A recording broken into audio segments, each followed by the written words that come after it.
A desperate mom abandoned this baby in a Burger King, but 27 years on, they set out to find each other. When a fast food worker heard those sounds from the restroom of his Burger King restaurant in Allentown, Pennsylvania, he couldn't believe his ears. Must have been some kind of a joke, but the sound was natural, and it was the distinctive cry of a newborn baby.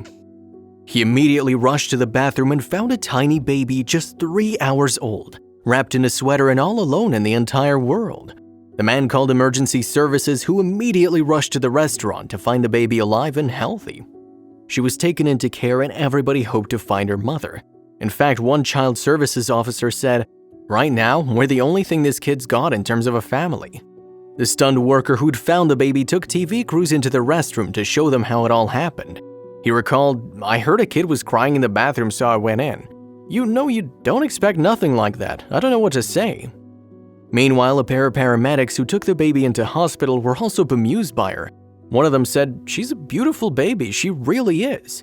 And another officer added, "The only sure thing was the baby was alive when we were en route. I'm sure whoever gave her up is having a very hard time right now."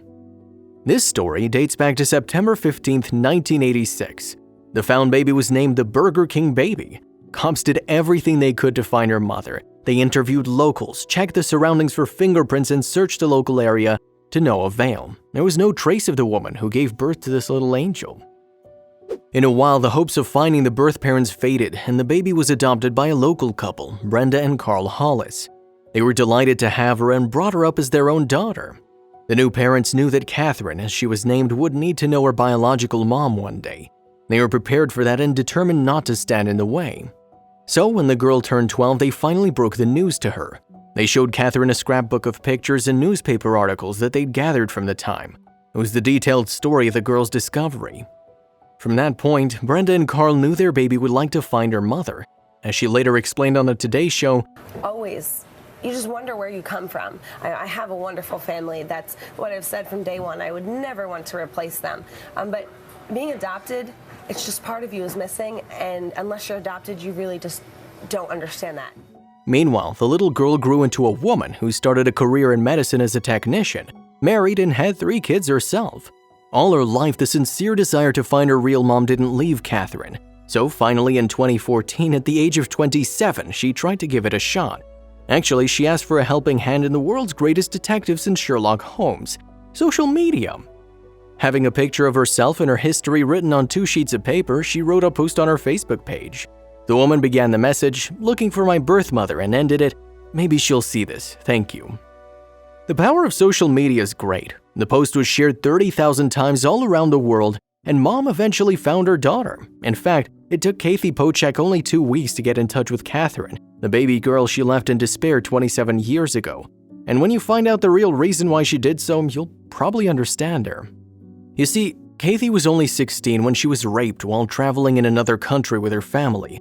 She was just a child who was too afraid to ask for advice, so the only thing that popped into her mind was to smuggle her kid to the nearby Burger King and abandon her there.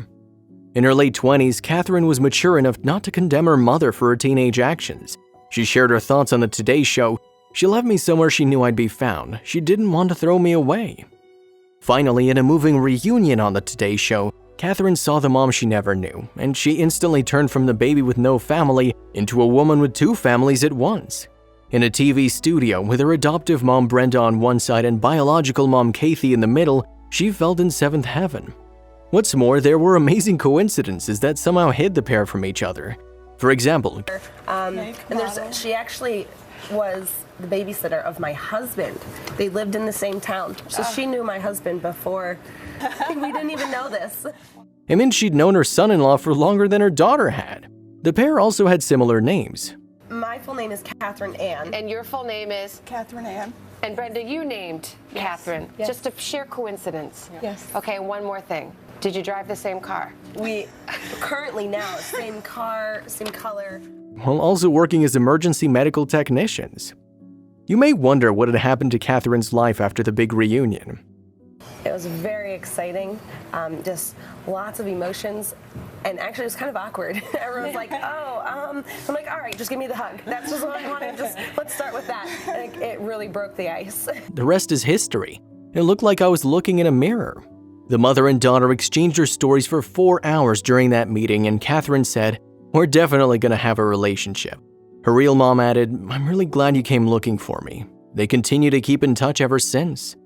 Turning back to the adoptive mother Brenda, she was delighted her darling daughter found her birth mother. She said with a smile on her face, She's been talking about it for a long time. It's never in a million years did we expect this to happen.